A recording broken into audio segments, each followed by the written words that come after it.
Olá, eu sou o Sandro Farias e começa agora mais um Ocupação. Aqui a gente coloca estudantes universitários frente a frente com os deputados. E hoje vamos conversar sobre os desastres ambientais que causaram muita destruição nas cidades de Mariana e Brumadinho. E quem vai fazer as perguntas são os estudantes que participam do estágio Visita. Eles são os protagonistas desse debate. Uma salva de palmas para vocês mesmos, gente.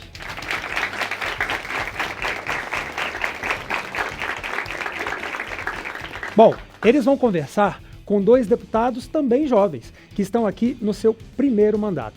A deputada Áurea Carolina, do PSOL de Minas Gerais, muito obrigado pela visita. E o deputado Thiago Mitrô, também de Minas Gerais, obrigado pela visita também, deputado. Bom, antes de começar o debate, que é o que interessa, eu quero mostrar para vocês o que os estudantes fizeram nesta semana. Eles participam de mais uma edição do programa Estágio Visita e acompanham de perto o trabalho da Câmara. Dá uma olhada.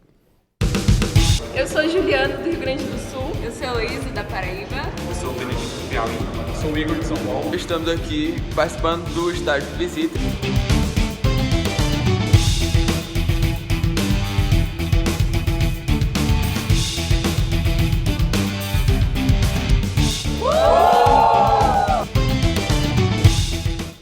Como tem muito deputado jovem aqui de primeiro mandato, se olhar ali dá para confundir que vocês são deputados já também, né?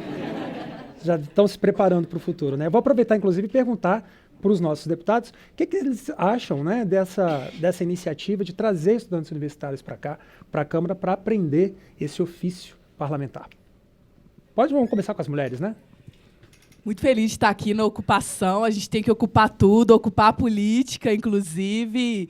Eu acho fundamental o estágio Visita como uma experiência de acesso ao parlamento, de ver como ele funciona por dentro, ver um pouco a dinâmica das comissões, entender o plenário, o processo legislativo, tudo isso que é muito distante do cotidiano da maioria da população, né? E eu acho que desmistificar também como é o trabalho da maioria dos parlamentares. Aqui tem muita relação, por incrível que pareça, embora a representatividade do parlamento seja muito distante também do perfil da população brasileira, é inegável que há, sim, um trabalho muito grande e precisa ter um acompanhamento, uma pressão popular para que esse trabalho seja condizente com a democracia. E a juventude chegando também é uma coisa maravilhosa, né? Eu defendo que o estágio Visita seja cada vez mais diverso também. Mais mulheres, mais estudantes negros, de origem popular, indígena, jovens com deficiências, que possam chegar aqui também, conhecer o parlamento e levar essa notícia para fora. Deputado, sua opinião? Eu sou muito fã do projeto também. Primeiro, obrigado pelo convite, é um prazer estar aqui falando com vocês. Eu venho uma trajetória trabalhando com jovens universitários nos últimos 10 anos e muito legal ver que aqui na Câmara, chegando aqui, nós dois estamos em primeiro mandato de deputados federais e ver que existe essa aproximação e esse intuito de aproximar a realidade do trabalho nosso aqui no dia a dia da Câmara dos universitários. Eu sou super fã de iniciativas que aproximam a teoria da prática. Durante a faculdade inteira eu participei do Movimento Empresa Júnior, que tem esse objetivo, e ver isso aqui na Câmara é super legal. Então o programa tem todo o meu apoio e parabéns por terem sido indicados para estar aqui com a gente essa semana. Obrigado. Bom, e se você que está assistindo em casa ficou também com vontade de participar, então entre no nosso site e saiba como se inscrever. Também conheça os nossos outros programas voltados para educação para a cidadania. No programa de hoje, nós vamos falar sobre 3 projetos de lei aprovados pela Câmara em resposta aos recentes desastres causados por barragens de mineração. As propostas foram concebidas pela Comissão Externa de Brumadinho, que investigou as causas do rompimento da barragem da mineradora Vale na cidade mineira. E eu faço uma pergunta inicial para os nossos deputados. Nós vamos começar novamente com a deputada Áurea. Você acha que acidentes, não se sabe, né, inclusive se tão acidentes assim como esse, podem acontecer a qualquer momento novamente? Da forma como é organizado o sistema da mineração no Brasil hoje, novos acidentes criminosos podem sim acontecer. Lamentavelmente, a gente não tem uma legislação que cerque todas as possibilidades de fraude, de violações que ocorrem dentro do funcionamento da mineração no Brasil, que historicamente é um modelo predatório de destruição da natureza, de destruição dos direitos das populações atingidas por barragens, às custas de muito sofrimento das pessoas, do meio ambiente, em nome de um lucro que está acima de tudo, né? Um grande negócio internacional que está na origem colonial, escravocrata também do nosso país, e que ainda hoje reproduz essas mesmas características. Então, para que esses acidentes criminosos não aconteçam, é necessário que haja mais controle social, que essas empresas sejam mais responsáveis, mas elas não vão fazer isso por conta própria apenas, né? Está mais do que demonstrado que a Vale e tantas outras mineradoras não assumem a melhor postura, a melhor técnica para evitar que esses desastres aconteçam. É preciso, portanto, que a legislação seja mais exigente, que o poder público fiscalize da melhor maneira e que os direitos das populações atingidas sejam também a principal referência para a gente poder atuar, né? Uma mineração responsável, de fato, e não uma mineração que vem causando tantos danos, tanta dor, tantas mortes, como já houve no Brasil com a reincidência do crime da Vale em Brumadinho depois de Mariana, né? Eu vou até pegar o seu gancho, deputada, e vou perguntar para você, deputado, essa mineração responsável, nós temos hoje condição de fazer? Olha, Sandro, a gente tem inúmeros exemplos no mundo de países que também são países com grandes riquezas minerais e que fazem a exploração da atividade sem desastres como o que aconteceu aqui no Brasil, especificamente em Minas Gerais, nesses últimos 4 anos. Né? O Canadá é um exemplo disso, a Austrália é um exemplo disso. Então, acredito que há sim a possibilidade de ser exercida a atividade da mineração de forma responsável. Né? Obviamente, quando acontecem rompimentos, desastres como esse que aconteceu em Brumadinho e Mariana, a gente fica muito chocado, comovido com o que aconteceu, e temos sim que dar uma resposta, entender o que aconteceu e como que a gente pode fazer para evitar que isso aconteça no futuro. Agora, a gente tem que tomar um cuidado também para que a resposta que seja dada pelo Legislativo não inviabilize uma atividade que, além de empregar dezenas de milhares de pessoas aqui no Brasil, de famílias que dependem disso, o nosso dia a dia é repleto dos resultados da atividade mineradora. Esse microfone não existiria sem a mineração. Né? Boa parte do que tem nesse estúdio aqui, do que a gente tem nos nossos dia a dia, na nossa casa, na nossa escola, no trabalho, não existiria sem atividade mineradora. Então, acho que a grande questão é como que nós conseguimos trazer para o Brasil e implementar aqui o exercício responsável da atividade da mineração, assim como acontece em outros países. E, definitivamente, o que tem acontecido nos últimos anos demonstra que a gente ainda não chegou lá. E, respondendo a sua primeira pergunta também, infelizmente, nós ainda estamos sujeitos a que isso aconteça de novo em Minas Gerais e no Brasil. A gente tem acompanhado nas últimas semanas o que tem acontecido, o drama na cidade de Barão de Cocais, de Minas Gerais, onde a população está na iminência, não se sabe se está, na verdade, ou não, na iminência de acontecer um novo rompimento de barragem por lá. E o que eu acredito que a gente tem que fazer, nós aqui no Parlamento, a gente tem 2 grandes funções. Uma que é legislar, né? É modificar, e legislar não é só produzir novas leis. O Brasil tem mais de 5 milhões de leis hoje, somando a legislação federal, estadual e de todos os municípios do país. Então a gente já tem lei demais no Brasil.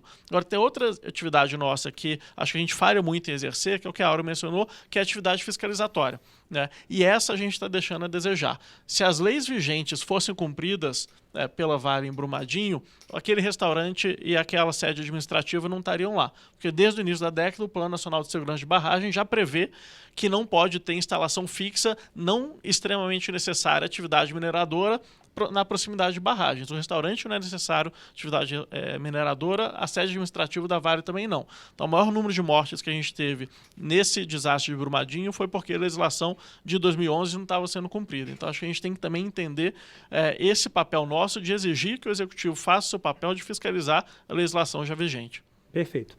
E a gente vai começar agora com as perguntas dos estudantes. Você é o primeiro, vamos lá. Seu nome, qual a sua universidade e de onde você vem? Eu sou o Marconi, eu venho de Belo Horizonte, eu estudo na Escola do Legislativo. Minha pergunta é para a Áurea.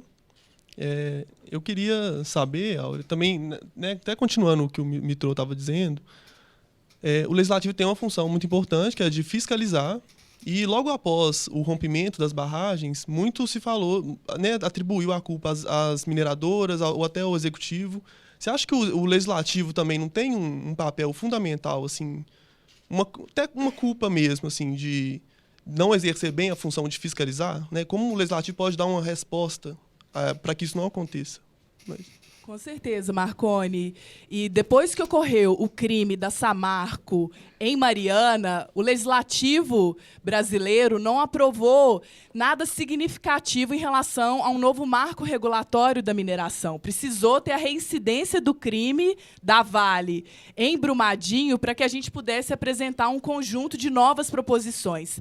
Felizmente, nós conseguimos aprovar 4 delas aqui, fruto do trabalho da Comissão Externa Desastre de Brumadinho, mas nós temos ainda as outras 5, e passa pelo Senado também a apreciação dessas matérias que nós votamos aqui na Câmara.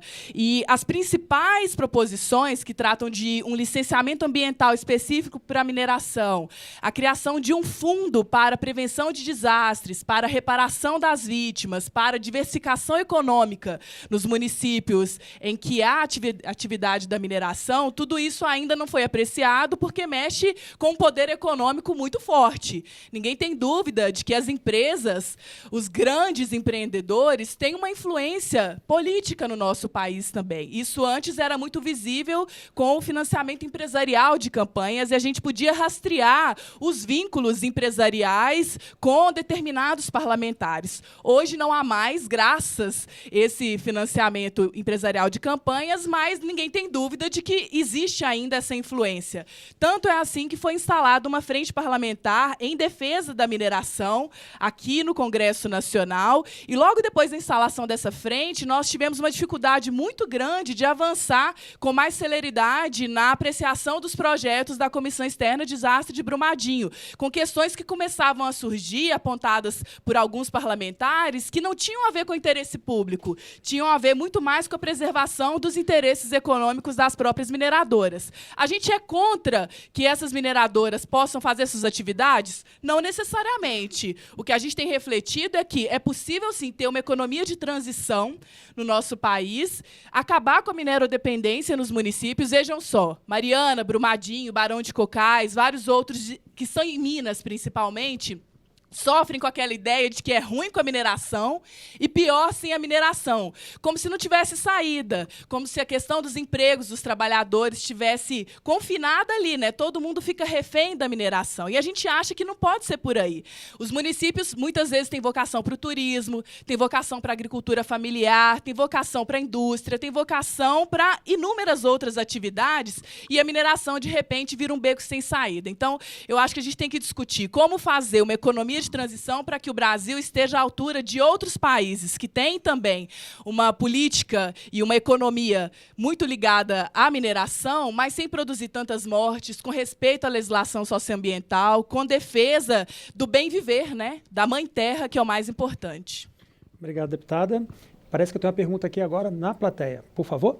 Boa tarde, Aura. Boa tarde, Thiago. Meu nome é Ivan, eu faço Direito na UFJF, Universidade Federal de Juiz de Fora. Bom, minha pergunta é relativa ao seguinte: muito se discute na área jurídica sobre a melhor forma de responsabilização dessas empresas que cometem crimes ambientais. E aí os 2 principais pontos são, né, ou medidas punitivistas, né, que são principalmente representadas por aplicação de multas pesadas, ou medidas mais restaurativas, nas quais as próprias empresas emitirão programas de conscientização e de reformulação daqueles locais que foram prejudicados. Então, Thiago, eu queria saber um pouco a sua opinião a respeito dessas questões. Deputado, por favor. Primeiro, não sei se vocês escolheram só os mineiros ou só tem mineiro aqui na Pois é, a gente depois turma, vai ser acusado de direcionamento. O Estado se chama Minas Gerais. A gente está falando sobre mineração. Os deputados são de Minas até agora. Precisa de alunos de fora também, tá? Para a gente vai ser acusado disso depois. Mas, olha, eu acho que a gente tem que entender, obviamente, ninguém quer trabalhar com a hipótese de só agir depois que isso acontece. A gente tem que trabalhar de forma preventiva.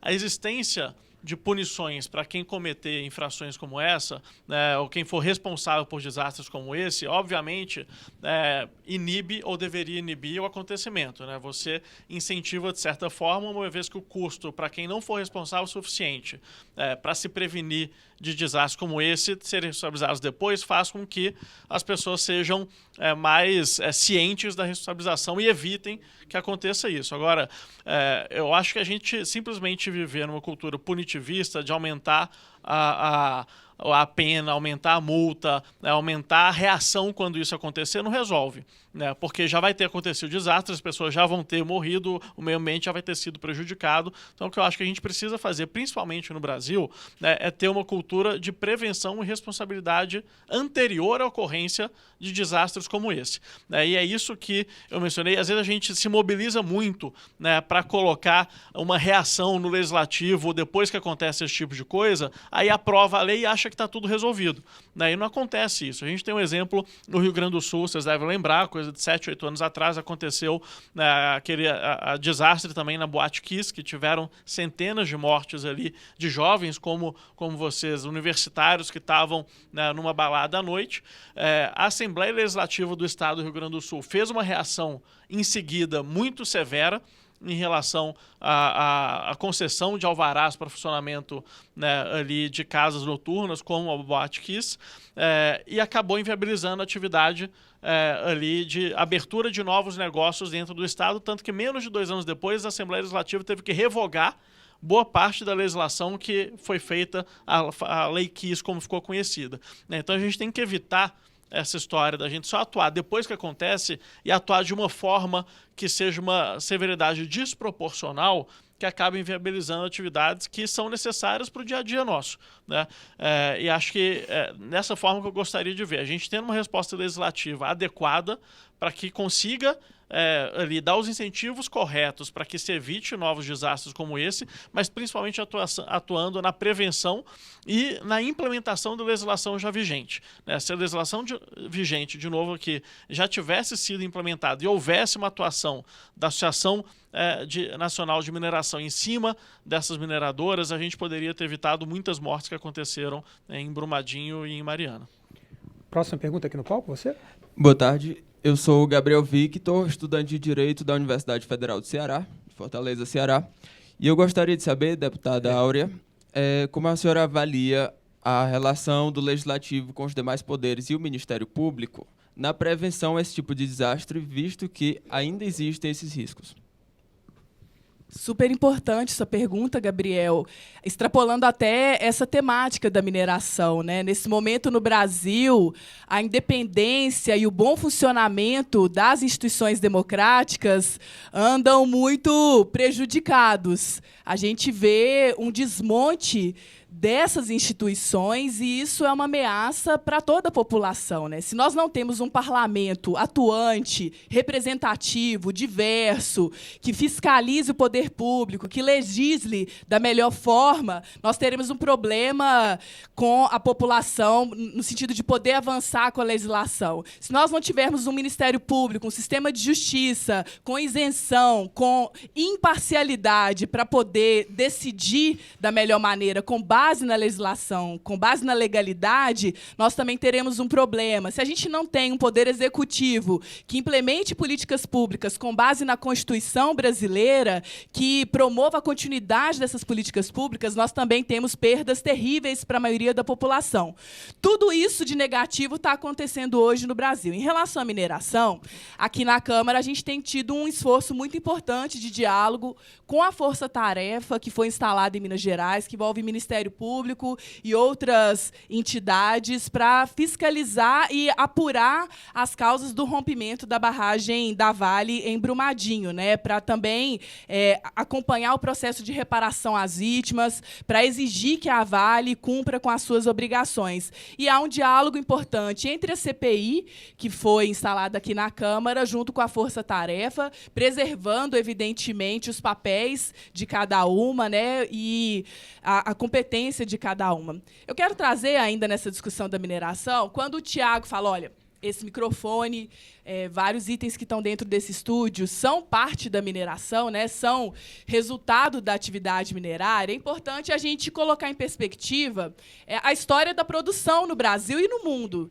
Todo mundo concorda, eu acredito, que se a gente continuar nesse ritmo de produção em larga escala, não vai sobrar planeta para ninguém, né? As mudanças climáticas, as mudanças ambientais são um dado da nossa vida e a gente precisa promover maneiras de aproveitar melhor os recursos. Essa é uma discussão que deve passar pelo legislativo também. Como que a gente lida com os rejeitos das barragens? Existem técnicas, existem pesquisas científicas para que aqueles rejeitos possam ter uma outra destinação na construção civil, por exemplo. E hoje, esses rejeitos são acumulados em barragens da pior maneira possível, ameaçando as vidas das populações, dos ecossistemas. Então, a gente precisaria discutir, será que nós queremos produzir infinitamente microfones às custas desse modelo predatório da mineração? Ou nós poderíamos ter técnicas mais avançadas, incluindo um debate muito sério sobre ciência e tecnologia, sobre educação no nosso país, para a gente fazer o melhor uso, entendendo que o planeta é finito, a nossa vida é finita, esses recursos minerários também são finitos, né? Vai cavando até acabar o Pico do Cauê em Itabira, que foi imortalizado na poesia de Carlos Drummond de Andrade, que é um grande ícone imortalizado também no nosso país. Então, eu acho que essa discussão envolve tanto os poderes instituídos na democracia brasileira, quanto a reflexão da sociedade civil, né? Como que a gente combina algo que seja efetivamente sustentável, não só na palavra. Obrigado, deputada. Vamos a uma próxima pergunta. Eu sou o Bruno, de Belo Horizonte, sou estudante da PUC Minas. Eu gostaria de que o deputado Thiago comentasse sobre a decisão do STJ que concedeu habeas corpus aos engenheiros da Vale responsáveis pelo rompimento da barragem, sendo que o Tribunal de Justiça de Minas Gerais já tinha denegado a ordem. Certo, Bruno. As decisões do judiciário, né? Eu não sou estudante de direito, não sou formado em administração. É óbvio que a gente pode ter a nossa opinião como cidadão em relação ao que é feito, e até como parlamentares, obviamente, que a gente tem que ver se o judiciário também está cumprindo o devido papel dele de aplicar corretamente as legislações que são feitas aqui. Mas eu prefiro não dizer especificamente sobre a decisão. Tá? O que eu acho que é importante a gente pensar, a gente está vivendo no Brasil hoje, não só com questão da responsabilização dos eventuais responsáveis ali pelo desastre de Brumadinho, mas com a história de Lava Jato, com a história toda de estar mais em evidência o papel do judiciário nos últimos anos, que a gente tem uma cultura, às vezes, de que quando a gente está favorável, como cidadão mesmo, a determinada causa, a gente começa a pensar de uma forma. E quando a gente está contrário a determinada forma, a determinada punição, a gente pensa de outro. A questão da própria Lava Jato, quando alguém de um partido que a gente admira vai preso, a gente acha que o problema está no juiz. Quando alguém de um partido adversário vai preso, a gente acha que foi bem feito aquilo. E o que eu sempre tenho que defender, e acho que é o nosso papel como parlamentar e como cidadão, de garantir que o devido processo legal vai sempre ser cumprido. Que seja dado o direito à ampla defesa às pessoas que estão imputadas ali eventuais crimes, que haja o respeito às normas legais e que, no fim, aquelas pessoas que foram julgadas pelo judiciário, recorreram, na outra instância manteve a condenação, que elas sim cumpram a pena que elas têm, para que a gente não tenha essa cultura também de passar a mão na cabeça em quem é responsável por prejudicar a sociedade. Mas o que eu acho que a gente tem que ter é essa serenidade de dar tempo para que a justiça haja, cumprindo o devido processo legal, cumprindo ali, né, o direito à ampla defesa, e se a justiça definiu, depois de 2 instâncias, terceira instância, que determinado cidadão cometeu um crime, que ele seja punido e que nós, como parlamentares e como cidadãos, respeitemos a decisão da justiça. Senão a gente vai ficar para sempre nessa guerra de torcida, de que quando é alguém que eu gosto, eu acho que o judiciário está sendo parcial, e de quando é alguém que eu acho que tem que ser punido, eu fico ali com essa cultura de que tem que prender a pessoa até morrer. Então, acho que o respeito ao devido processo legal e, do nosso lado, a constante avaliação se a legislação está condizente ou não, é o que eu acredito que a gente tem que fazer. Obrigado, deputado. Próxima pergunta, por favor. Boa tarde, meu nome é Felipe Pombo, eu sou de Belém do Pará, estudo na instituição Unifamais. Bom, eu já estava com medo de ser um 7-1 aqui. Teve o cearense, agora alguém do norte também. Sim, a minha pergunta é para o deputado Thiago. Deputado, o nosso estado já é extremamente burocrático. O nosso estado brasileiro é demais burocrático. E o Partido Novo ele compartilha das ideias liberais. Como conciliar essa guinada por uma desburocratização com a fiscalização dessas barragens e dessas mineradoras? Ótimo. A gente vai bastante nessa linha, né?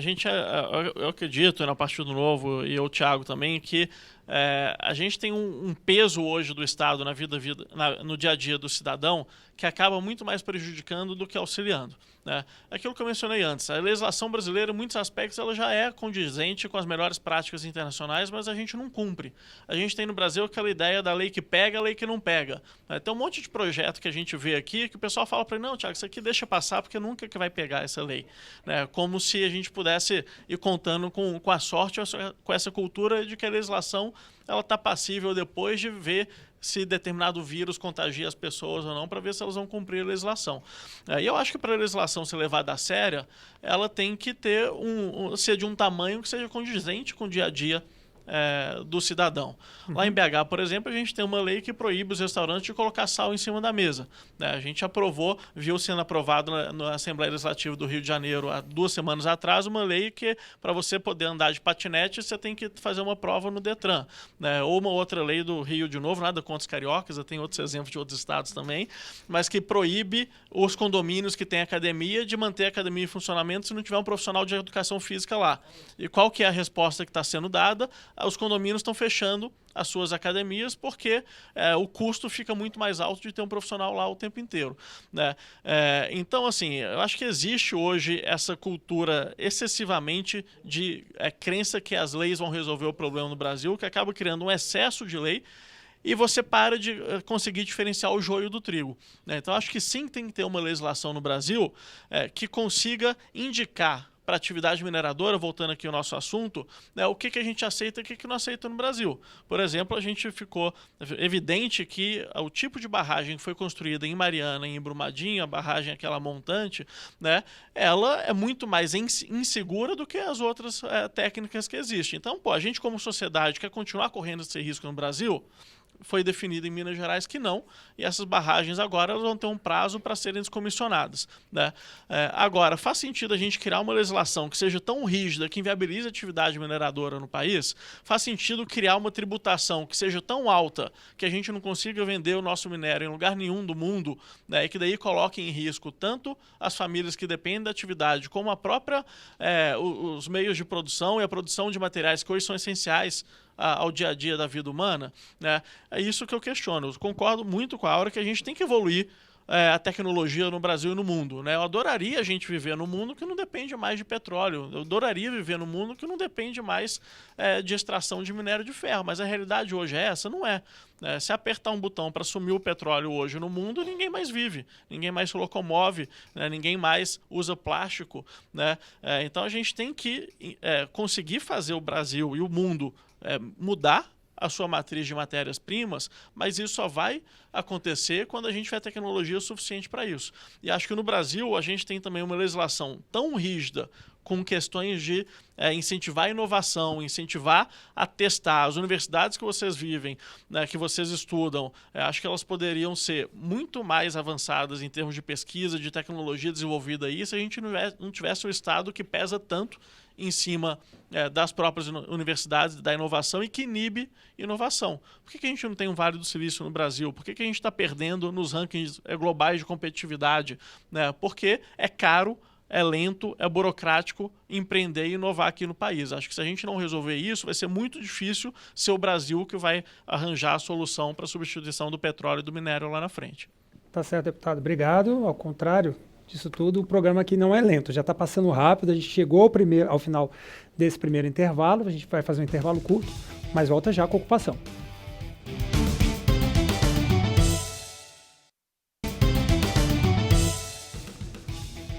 Voltamos com Ocupação, debatendo sobre os desastres ambientais em Minas Gerais, que abriram uma discussão sobre como punir os responsáveis, no intuito de evitar novas tragédias. Para isso, temos cerca de 70 alunos do estágio Visita e 2 deputados convidados. A deputada Áurea, do PSOL de Minas, e o deputado Thiago Mitrô, de Minas Gerais também, mas do Partido Novo. Eu vou abrir esse bloco agora com uma provocação. Deputada, eu estava lendo um artigo agora recente do Pablo Hortelado, na Folha de São Paulo. E ele diz basicamente o seguinte: esse governo que assumiu agora, ele pelos projetos apresentados, ele tende a ser muito rigoroso com algumas regras e muito conivente, palavras do articulista, com outras. Por exemplo, vai liberar bastante a questão, né, das multas de trânsito, tem essa tendência. Em relação às multas e à fiscalização ambiental, também é um outro problema que se passa, né? O próprio deputado falou aqui agora que a fiscalização é muito importante. Você acha que há um desequilíbrio nisso aí?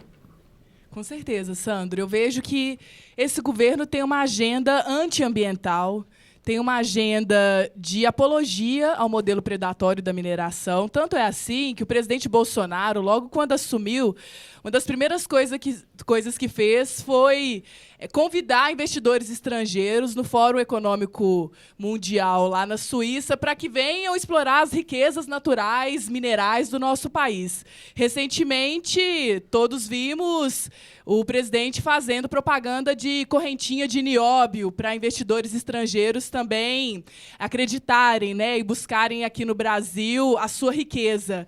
E não é possível a gente caminhar nessa direção. Até dialogando um pouco com o deputado Tiago, quem dera, Tiago, se a gente tivesse uma tributação à altura do risco da atividade minerária no Brasil. É justamente o contrário, é uma tributação muito baixa. Para vocês terem uma ideia, os produtos minerários primários são isentos de impostos pela Lei Candir para exportação. Não fica nada aqui no nosso país. Os municípios mineradores recebem uma pequena compensação financeira pela exploração da atividade mineral. Na prática, o montante é muito alto porque o volume de minério retirado é imenso, é de uma grandeza que a gente não consegue calcular. Mas ainda assim é ínfimo, porque as minas têm um prazo de duração. As minas não duram para sempre, as minas duram algumas décadas. E hoje em dia, com melhores técnicas para aproveitamento da mineração, eles têm conseguido dar uma sobrevida para essas minas, mas todo mundo sabe que uma hora a riqueza acaba e as mineradoras mudam de lugar e deixam lá as cavas, deixam o problema das barragens abandonadas, como foi o caso da mina de Gongo Soco, em Barão de Cocais. É por isso que tem essa situação lá com ameaça iminente de rompimento. Então, eu acho que esse governo tem uma agenda que é muito triste, é muito injustificável diante do apelo global para que a gente tenha uma legislação mais avançada, para que a população se comprometa também e para que a riqueza fique nos países, nos territórios que sofrem realmente com esse modelo econômico. Obrigado, deputada. Vamos à próxima pergunta, então. Participante, você, por favor. Boa tarde a todos. Meu nome é Wagner, sou natural de Candel, Bahia. Estudo na Unidade de Ensino Superior da Bahia, a UNEF. E eu queria fazer uma pergunta ao deputado Tiago em relação à CPI de Brumadinho. O relator, o senador Carlos Viana, pede a mudanças e também o fim de barragens ao rejeito. E, na sua concepção, quais medidas devem ser tomadas? Olha, como comentei aqui anteriormente, acho que vale sim a discussão, né, de o que nós, como sociedade, aceitamos e queremos que tenha aqui no Brasil, o que não queremos mais. E ficou evidente com esses desastres recentes que existem formas de mineração de barragens mais seguras do que outras. Existe também, como foi mencionado aqui pelo próprio deputado Áurea, tecnologias hoje que nem utilizam mais nem requerem mais a necessidade de barragens para alguns tipos de mineração. Então, acho que essa é uma discussão válida que tem que ser feita. A gente tem que entender quais riscos nós topamos, quais riscos nós não topamos, porque zero risco, infelizmente, a gente não tem nada na nossa vida. Quando vocês vieram de onde vocês estão hospedados para cá, vocês correram o risco de ter algum acidente na rua e tudo. Então, zero risco não existe. A gente também não pode ser ingênuo de achar que vamos chegar numa sociedade que tenha zero risco com qualquer atividade. Agora, a gente tem que minimizar os riscos. Isso sim, como qualquer atividade onde haja uma probabilidade maior de você ter um risco, como que a gente pode diminuir isso? E a técnica usada na segurança, na construção de barragens, a gente viu que existem sim técnicas mais seguras que outras, e acho que a gente tem que buscar até aqui no Brasil aquelas técnicas que são mais seguras, né? Dialogando um pouco com a questão da tributação, que a deputada Áurea falou, acho que a gente tem que, de novo, não correr o risco de que o peso da resposta acabe inviabilizando algo que não é mal por natureza. Acho que a gente não pode ter preconceito com a atividade mineradora, a gente não pode ali achar que toda atividade extrativa ela é necessariamente ruim. Tem que ser feito com responsabilidade e garantir, sim, que nós vamos criar aqui uma condição para que o meio ambiente ele perdure, que a sociedade perdure ao longo das próximas décadas, milênios, na verdade, aqui no Brasil. E em relação à tributação, a gente tem que entender como que a tributação no Brasil corresponde no restante do mundo. Né? Tem países que têm taxas de compensação maiores do que no Brasil? Tem. Só que não tem uma carga tributária tão elevada na contratação de pessoal, no consumo, como a gente tem aqui no Brasil. Né? Você tributar a exportação é algo que nenhum país do mundo faz. Né? Na verdade, é o melhor sistema tributário que existe no mundo, que felizmente a gente está discutindo hoje na Câmara para adotar, ele sempre tributa no destino, nunca na origem. Né? Porque você, senão, cria guerra fiscal, fica essa história que abre uma fábrica aqui, não uma fábrica em outro lugar, por conta do incentivo que teve. Então, a gente tem que entender qual que é a resposta mais adequada que tem que ter e adaptar o sistema tributário brasileiro aos melhores sistemas tributários do mundo, tanto em termos de forma de cobrança, quanto em complexidade também, para a gente não tornar tão complexo, hoje é extremamente complexo, que acaba prejudicando a própria economia no Brasil e o pequeno e médio empreendedor. Né? As grandes empresas, elas constroem departamentos com dezenas de pessoas que resolvem o problema tributário delas. Agora, o pequeno e médio empreendedor não consegue ter acesso ao mesmo capital humano para isso, então, no fundo, é quem mais sai prejudicado. Ok, obrigado, deputado. Vamos aqui agora ao palco. Perguntas. Meninas. Oi, boa tarde. Eu me chamo Maiara, tenho 18 anos, eu curso Direito na Universidade Católica de Santos, mas eu sou de Itanhaém. E minha pergunta vai para a deputada Áurea. A gente sabe que esse desastre, tanto em Mariana como em Brumadinho, trouxe diversos impactos, né, tanto social quanto econômico, também ambiental e também de saúde, uma vez que você quebra toda uma cadeia alimentar e aí deixa com que alguns insetos que são vetores de doença acabam se proliferando. Eu queria saber da senhora deputada, se você acha que a população ela tem um papel importante, talvez, pressionando esses órgãos fiscalizadores que eles cumpram o seu papel. Uma vez que, como o deputado Thiago disse, que o Brasil já possui muitas leis e talvez o maior problema seria, então, a fiscalização e fazer com que essas leis fossem cumpridas. Excelente, Maiara. Claro, a participação da população é determinante, é condição para a democracia, né? Não é possível que a atividade econômica seja decidida exclusivamente pelos entes privados. A gente vive num Estado democrático de direito em que o poder público tem um papel de regulação, tem um papel de indução também.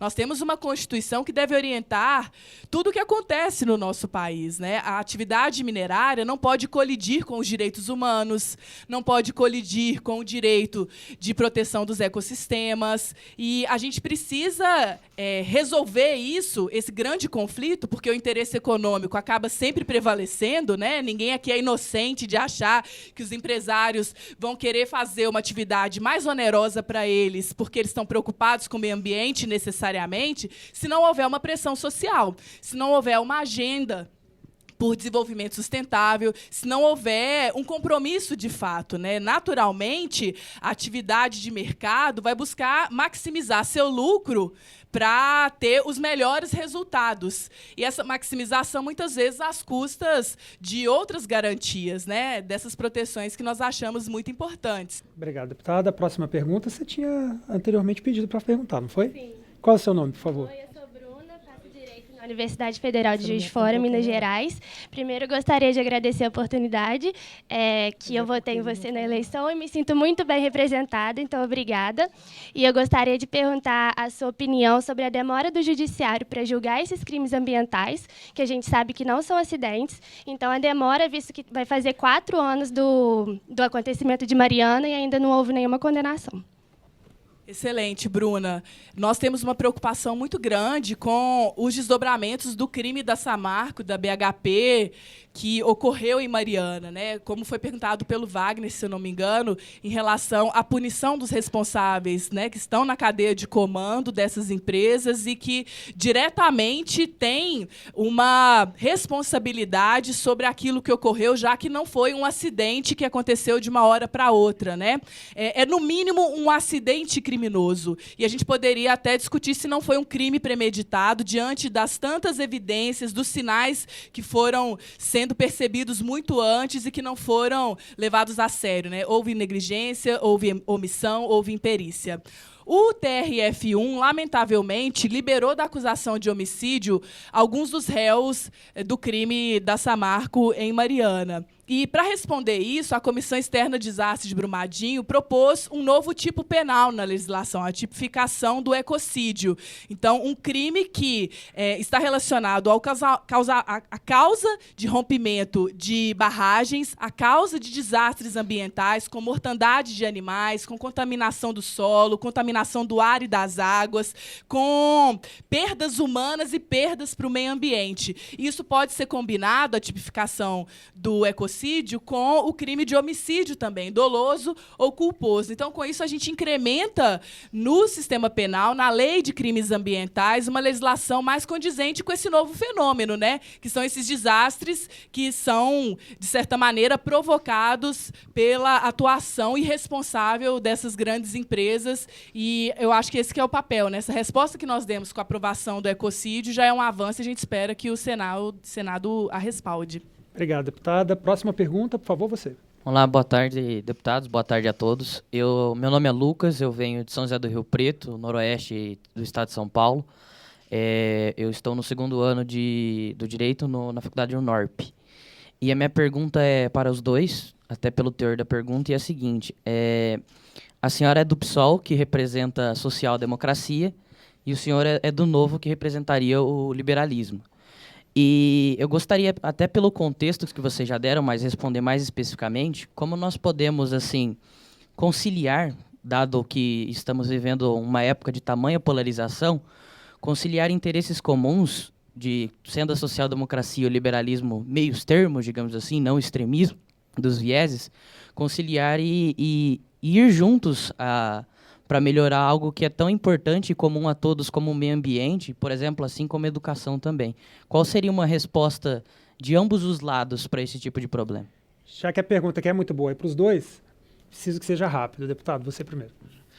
Olha, acho que o primeiro ponto que a gente tem que entender é a partir do princípio que quem tem uma opinião diferente da gente não tem necessariamente razões escusas ali, ou pela pessoa pensar diferente, ela está representando interesses criminosos e tudo. Acho que a gente tem que ter um ambiente de diálogo e de respeito à opinião do outro. Isso de todos os lados, né? Acho que eu e a Aura, a gente tem, especialmente nesses projetos agora da questão Brumadinho, a gente tem conseguido dialogar respeitando e entendendo o ponto de vista do outro.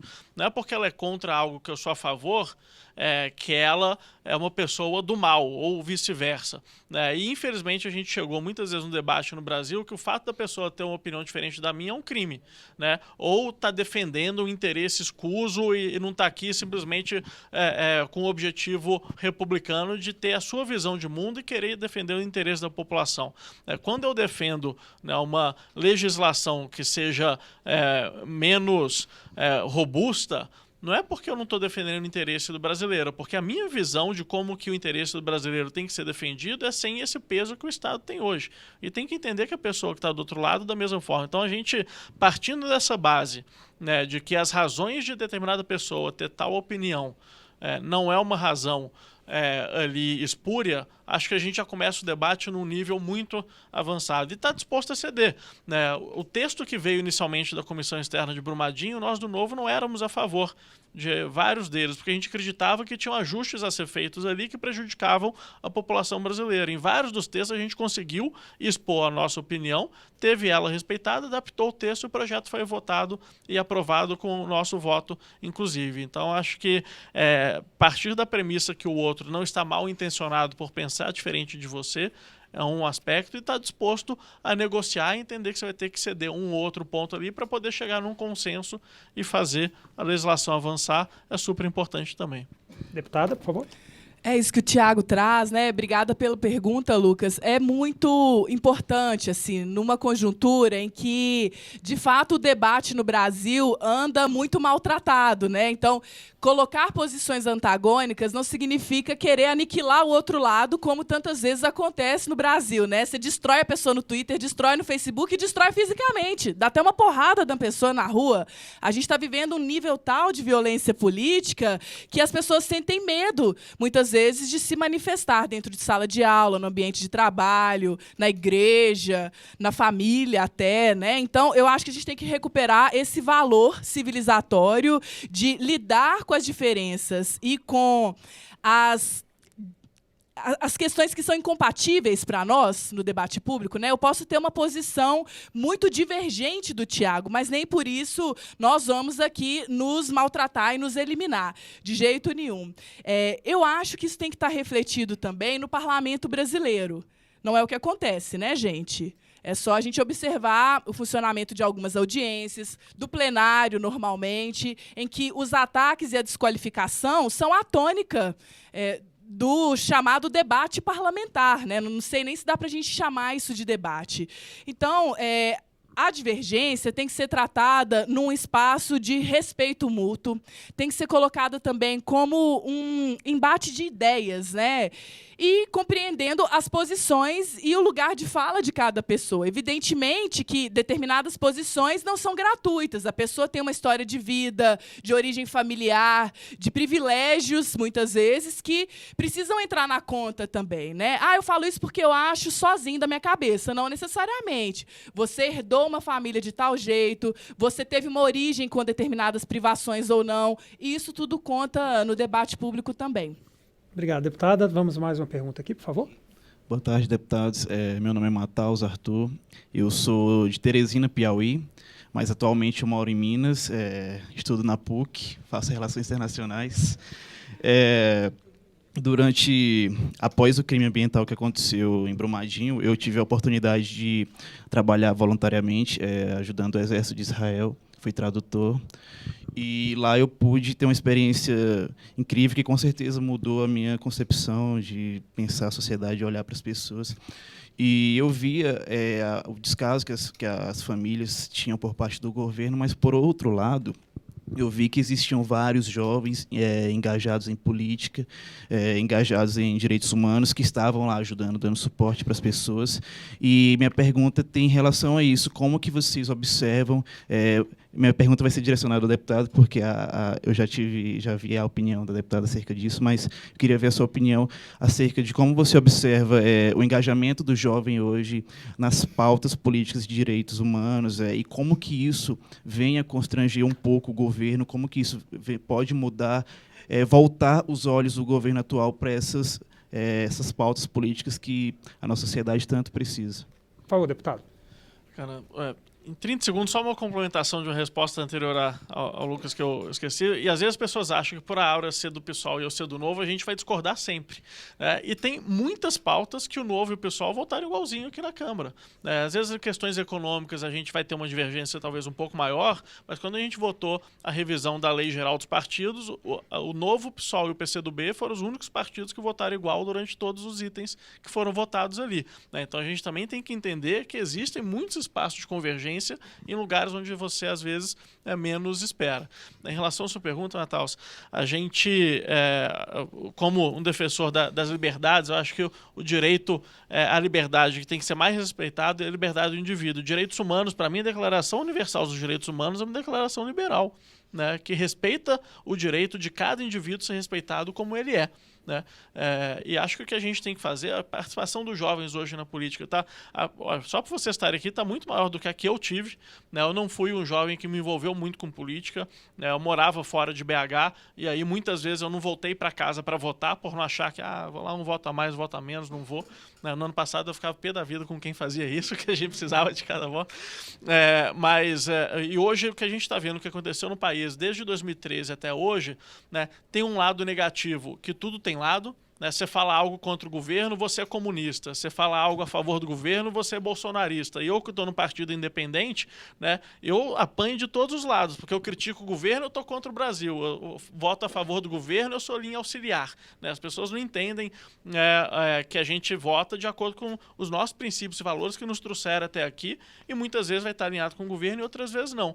E o que eu acho que tem que acontecer no país, aquilo que eu mencionei agora há pouco, da gente entender que quem pensa diferente da gente não está necessariamente errado ou é uma pessoa ruim porque pensa diferente. Quem é dessa bancada do bom senso, seja nós aqui no parlamento que conseguimos dialogar ou a própria população, tem que conseguir falar mais alto, né?